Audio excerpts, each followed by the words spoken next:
Assalamualaikum students, welcome back to my YouTube channel Study with Botanist.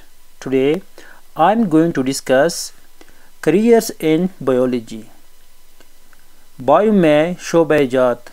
जब हम bio पढ़ते हैं तो हम किस किस कैरियर को सेलेक्ट कर सकते हैं या हम किस किस प्रोफेशन में जा सकते हैं। देखिए स्टूडेंट्स, अगर आप लोगों ने बायो पढ़नी है या कंप्यूटर साइंस या मैथ, जो भी फील्ड आपने सेलेक्ट करना है उसके लिए दो बातों का ख्याल रखें। पहली बात तो ये है कि आप जिस फील्ड में जा रहे हैं उस फील्ड के बारे में आपको कितना नॉलेज है। दूसरी बात कि आप जिस फील्ड में जा रहे हैं उस फील्ड में आपको कितना इंटरेस्ट है। इन दो बातों का ख्याल रखते हुए आप अपना कैरियर सेलेक्ट कर सकते हैं। जो लोग बायो की स्टडी करते हैं वो किस किस फील्ड में जा सकते हैं, आज का हमारा ये टॉपिक है। Studying biology can be immensely rewarding and exciting. Bio की जो स्टडी है वो हमारे पास क्या है, कैन बी इमेंसली रिवॉर्डिंग, निहायत ही फ़ायदेमंद है। इमेंसली का मतलब है एक्सट्रीमली, वेरी, निहायत बहुत ज़्यादा। रिवॉर्डिंग का मतलब है फ़ायदेमंद। एंड एक्साइटिंग, अगर हम बायो की स्टडी करते हैं तो ये हमारे लिए एक्साइटिंग है और बहुत ही फ़ायदेमंद है। देयर आर सेवरल कैरियर और paths one can follow as a biologist. जो लोग बायो की स्टडी करते हैं उसे कहते हैं बायोलॉजिस्ट। तो हमारे पास मुख्तलिफ़ कैरियर है, मुख्तलिफ़ पाथ्स है कि अगर हम बायो की स्टडी करते हैं, बायो पढ़ते हैं तो हम उस फील्ड में जा सकते हैं। तो सबसे पहले हम डिस्कस करते हैं मेडिसिन एंड सर्जरी। जो पहला कैरियर है वो है medicine and surgery. The field of medicine is related with the diagnosis and treatment of human diseases. जो मेडिसिन का फील्ड है ये रिलेट करता है, इसमें हम जो ह्यूमन की डिजीज़ है, पहली बात क्या है, हम क्या करते हैं, ह्यूमन डिजीज़ की डायग्नोसिस करते हैं। डायग्नोसिस का मतलब है शनाख्त करना, किसी बीमारी की शनाख्त करना। हम बीमारी को उनके सिम्पटम से मालूम कर सकते हैं। And treatment of human disease, और जो इंसानी बीमारियां हैं उनका इलाज करते हैं। तो मेडिसिन जो कैरियर है ये रिलेट करता है दो चीज़ों के साथ कि जो ह्यूमन बीमारी है, जो इंसानों में मुख्तलिफ बीमारियां होती है, इस फील्ड में हम उस बीमारी को डायग्नोस कर सकते हैं और उस बीमारी को हम ठीक कर सकते हैं।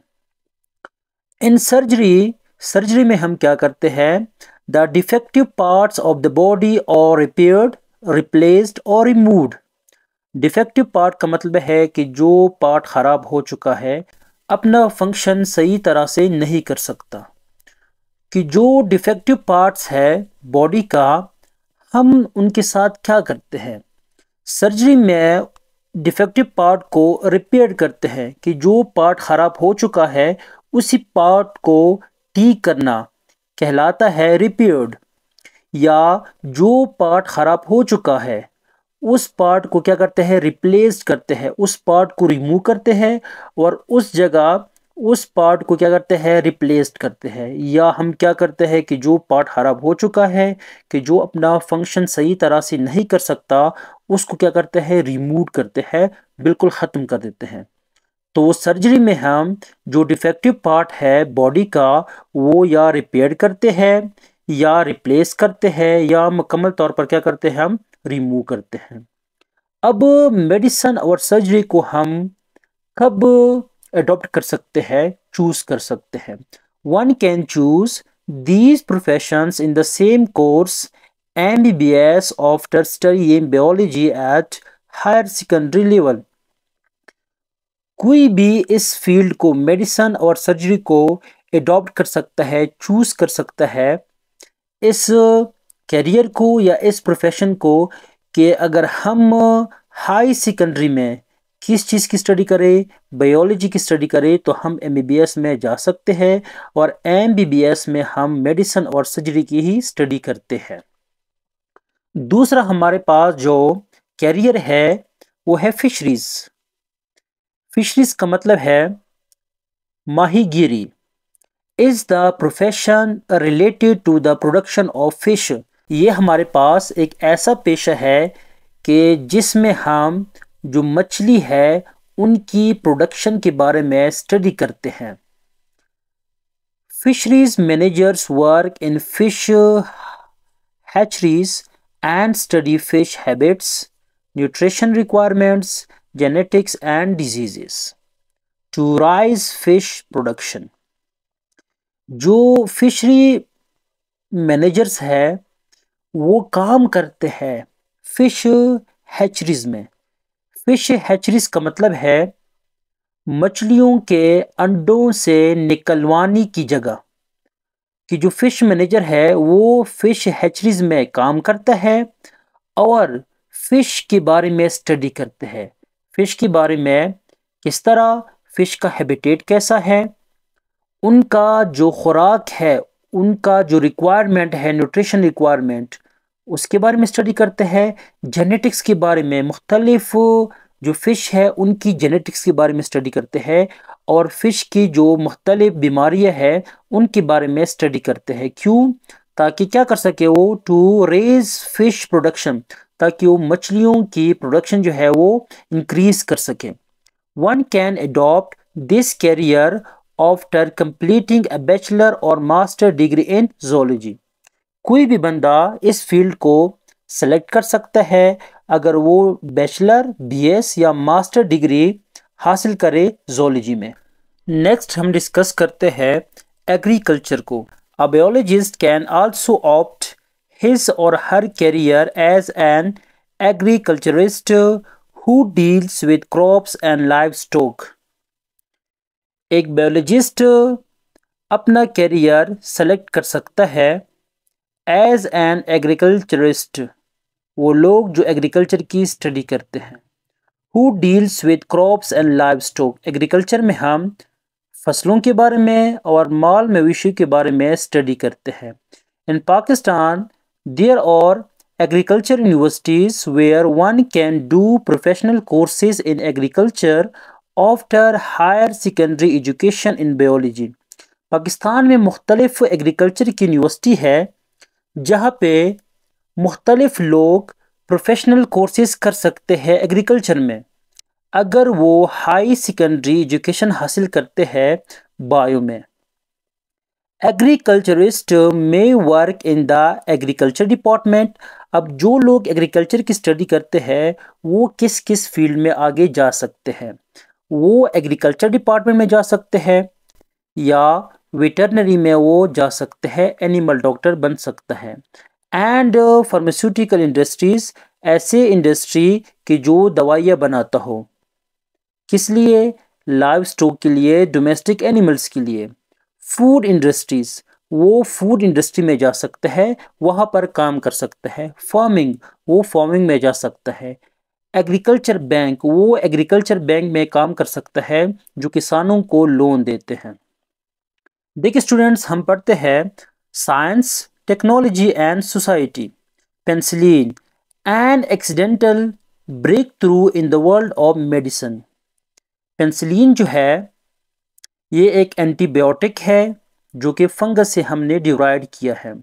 सबसे पहले पेंसिलिन को किसने डिस्कवर किया था? अलेक्जेंडर फ्लेमिंग ने, और ये एक्सीडेंटली हमारे पास आया है। अलेक्जेंडर फ्लेमिंग बैक्टीरिया की कल्चर कर रहा था और उसने देखा कि एक कल्चर में जो बैक्टीरिया है वो किल हो रहे हैं, तो जो फंगस था वो एक केमिकल रिलीज करता था। उस केमिकल को उसने क्या नाम दिया है? पेंसिलिन। और पेंसिलिन क्या है? एंटीबायोटिक है, बैक्टीरिया के खिलाफ हम यूज करते हैं। Penicillin is the first naturally occurring and most extensively use antibiotic. Penicillin हमारे पास सबसे पहला नेचुरली अकरिंग एंटीबायोटिक है, और क्या है? मोस्ट एक्सटेंसिवली यूज्ड, और ज़्यादातर यही जो एंटीबायोटिक है वो यूज़ होता है। It was discovered in 1928। अब देखिए इधर एक एमसीक्यूज है कि एंटीबायोटिक को किसने डिस्कवर किया था और कब किया था। अलेक्जेंडर फ्लेमिंग ने किया था और 1928 को किया था। It has enabled the physician to treat severe infection, कि जो तबीब थे वो इनसे इलाज करते थे मुख्तलिफ बीमारियों के ख़िलाफ़, इन्फेक्शन के ख़िलाफ़। फॉर एग्ज़ाम्पल मेनिंजाइटिस, कि जो मेनिंजिस है, मेम्ब्रेन है ब्रेन में और स्पाइनल कॉर्ड में, उसको इन्फेक्शन लगता है, उसे कहते हैं मेनिंजाइटिस, इसमें यूज़ करते थे। निमोनिया में यूज़ करते थे और गोनोरिया में क्या करते थे, एंटीबायोटिक जो है पेनिसिलिन ये यूज़ करते थे उनके इलाज के लिए। इनकी इलाज के लिए गोनोरिया क्या है, सेक्सुअली ट्रांसमिटेड डिजीज़ है। The first patient was successfully treated in the United States in 1922. Penicillin helped in reducing the number of death. Penicillin की वजह से जो अमवात का जो रेशो है, नंबर है, वो कम हो गए।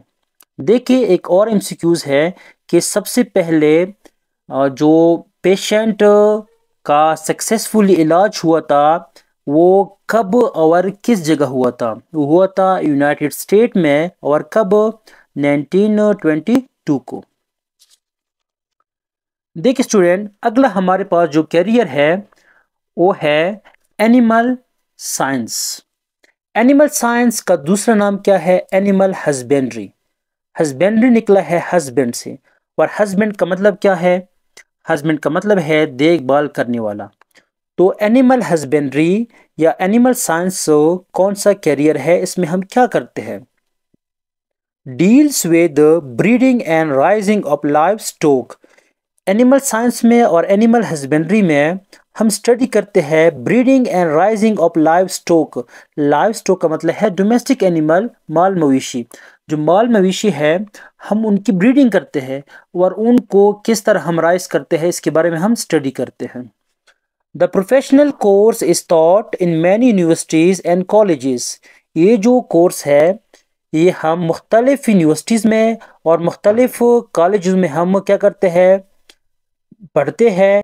After higher secondary education in biology, अगर हम बायोलॉजी में क्या करें, हायर एजुकेशन हासिल करें, तो हम मुख्तलिफ यूनिवर्सिटीज़ में और मुख्तलिफ कॉलेजों में जा सकते हैं और इस प्रोफेशनल कोर्स को हम पढ़ सकते हैं। Graduates of these courses work in, कि जो लोग एनिमल साइंस या एनिमल हस्बेंड्री में ग्रेजुएशन कर ले, वो किस कोर्स में, वो किस जगह काम कर सकते हैं। वर्क इन वेटरनरी हॉस्पिटल्स, वो जानवरों के अस्पताल में काम कर सकता है। फार्मास्यूटिकल इंडस्ट्रीज, ऐसे इंडस्ट्री जो दवाइयाँ बनाते हैं एनिमल्स के लिए, उस इंडस्ट्री में वो काम कर सकता है। लाइव स्टॉक डिपार्टमेंट, माल मवेशियों का जो डिपार्टमेंट है उसमें वो जा सकता है। एंड पेट फूड इंडस्ट्री, और पालतू जानवरों का जो खुराक बनता है उस फूड इंडस्ट्री में वो जा सकता है। अगला हमारे पास क्या है, हॉर्टिकल्चर। हॉर्टिकल्चर में हम क्या स्टडी करते हैं, आफ्टर हायर सेकेंडरी एजुकेशन, कि जब हम हायर सेकेंडरी एजुकेशन कंप्लीट कर ले, you can adopt for a professional course in horticulture. तो आप एक प्रोफेशनल कोर्स सेलेक्ट कर सकते हैं हॉर्टिकल्चर में। कि जो लोग हॉर्टिकल्चर की स्टडी करते हैं उसे कहते हैं हॉर्टिकल्चरिस्ट। कैन ओपन, वो अपना बिजनेस ओपन कर सकते हैं। एंड फाइंड जॉब्स, और वो जॉब्स को सेलेक्ट कर सकते हैं या उनको जॉब मिल सकती है in fruits and vegetable production. Fruits और वेजिटेबल प्रोडक्शन में उनको जॉब मिल सकती है। लैंडस्केप डिज़ाइन, लैंडस्केप डिज़ाइन में उनको जॉब मिल सकती है। नर्सरीज, गार्डन्स, पेस्ट मैनेजमेंट वगैरह, इन मुख्तलिफ शुबाजात में उनको काम मिल सकता है। अगला हम डिस्कस करते हैं forestry. Forestry is concerned with managing forest and growing forest to provide timber and for wildlife habitat, recreation and biodiversity management. Forestry is concerned, forestry में हम स्टडी करते हैं with managing forest, कि जो जंगलात है उनको किस तरह हमने मैनेज करना है, कि जो टिम्बर माफिया है जो इलीगली डिफॉरेस्टेशन करते हैं उनको कैसे रोकना है, जो मुख्तलिफ फॉरेस्ट मैनेजमेंट के उसूल है उनको फॉलो करते हैं और जो फॉरेस्ट है उनको मैनेज करते हैं, इसके बारे में स्टडी करते हैं। एंड ग्रोइंग फॉरेस्ट, और फॉरेस्ट को हम किस तरह ग्रो कर सकते हैं, फॉरेस्टेशन किस तरह कर सकते हैं, एफॉरेस्टेशन किस तरह कर सकते हैं, इनके बारे में स्टडी करते हैं। क्यों? टू प्रोवाइड टिम्बर, ताकि हम टिम्बर एक बहुत ही महंगी लकड़ी है जो हम फर्नीचर में हम यूज़ करते हैं, ताकि वो हम प्रोवाइड कर सके। And for wild life habitat, कि जो जंगली ज़िंदगी है, जो वाइल्ड लाइफ है, जो मुख्तलिफ वाइल्ड लाइफ जो एनिमल्स है जो जंगलों में रहते हैं, बर्ड्स है जो जंगलों में रहते हैं, उनका जो हैबिटेट है ताकि वो ठीक रहे। देखिए स्टूडेंट्स, अगर फॉरेस्ट में दरख्त बहुत ज़्यादा होंगे तो उस दरख्त में मुख्तलिफ ऑर्गेनिजम्स रहते हैं, उनका हैबिटेट होता है। वो हैबिटेट का मतलब है ऑर्गेनिज्म जहाँ रहते हैं उस जगह को कहते हैं। रिक्रिएशन, फॉरेस्ट की वजह से खूबसूरती आती है, जो मुख्तलिफ स्कूल है, यूनिवर्सिटी है, कॉलेज है, उसमें मुख्तलिफ किस्म के प्लांट्स होते हैं, किस लिए? रिक्रिएशन के लिए, खूबसूरती के लिए। And biodiversity management. अगला हम डिस्कस करते हैं फार्मिंग। इन फार्मिंग, फॉर्म्स और developed and maintained for animal breeding, poultry, fruit and vegetables. In farmings, forms और डेवलप्ड एंड मेंटेन्ड, फॉर्मिंग्स में हम फॉर्म्स को डेवलप करते हैं और उनको मेंटेन करते हैं, किस लिए? For animal breeding, animal breeding के लिए, पोल्ट्री के लिए, फ्रूट एंड वेजिटेबल्स के लिए। A student of biology after doing professional course in agriculture or animal husbandry can adopt this field, कि जो लोग एग्रीकल्चर में या एनिमल हस्बेंड्री में प्रोफेशनल कोर्सेज कर ले, वो इस फील्ड में आ सकते हैं। अगला हमारे पास कैरियर है forensic science. Forensic biologist work with police departments and other law enforcement agencies. जो फोरेंसिक बायोलॉजिस्ट है वो पुलिस डिपार्टमेंट और अदर लॉ इन्फोर्समेंट एजेंसीज के साथ काम करता है। यूजिंग साइंटिफिक मेथड्स, वो साइंटिफिक मेथड्स को यूज़ करता है। टू डिस्कवर, ताकि वो मालूम कर सके। एंड प्रोसेस एविडेंस, ताकि वो एविडेंस को आगे पेश कर सके, किस लिए? That can be use to detect criminals, कि जो मुजरिम है उनको मालूम कर सके। तो फोरेंसिक जो साइंस है इसमें हम मुख्तलिफ साइंटिफिक मेथड्स को यूज़ करते हैं कि जो क्रिमिनल्स हैं उनको मालूम कर सकें। आप लोगों ने फिल्मों में और ड्रामों में देखा होगा कि जिस जगह मर्डर होता है पुलिस वाले आते हैं और उस एरिया को कवर करते हैं, और फोरेंसिक जो साइंस वाले हैं, फोरेंसिक जो बायोलॉजिस्ट है वो आते हैं और उस जगह को सर्च करते हैं ताकि जो क्रिमिनल है उसने कोई एविडेंस तो नहीं छोड़ा, कोई बाल, कोई भी चीज़ मिल जाए तो हम मालूम कर सकते हैं उस क्रिमिनल को उनका डीएनए जो है वो हम हासिल करते हैं ताकि वो हम मालूम कर सकें। अगला हमारे पास कैरियर है हेल्थ केयर। बायोलॉजिस्ट में डेवलप पब्लिक हेल्थ कैंपेन्स, कि जो बायोलॉजिस्ट है वो पब्लिक हेल्थ कैंपेन्स को अरेंज करते हैं, डेवलप करते हैं टू डिफीट इलनेस, ताकि बीमारी को शिकस्त दे सके, such as TB, tuberculosis, cancer and heart diseases. Others work to prevent the spread of rare and deadly diseases, और जो दूसरे हैं वो काम करते हैं टू प्रिवेंट, ताकि वो महफूज करे, बच जाए the spread of rare and deadly diseases, कि जो ऐसी बीमारी कि जो अमवात का शिकार बनती है, जिसकी वजह से मौत होती है, और जो बहुत ही रेयर बीमारी है, उनका जो फैलाव है, स्प्रेड है, उसको प्रिवेंट कर सके, स्टॉप कर सके, हम उनसे बच सके, वो इसलिए काम करते हैं। For example such as dengue fever, जिस तरह डेंगू फीवर आया था। तो होप स्टूडेंट्स आप लोगों को कैरियर्स इन बायोलॉजी की समझ आ गई होगी। इंशाल्लाह हम नेक्स्ट लेक्चर में मिलते हैं।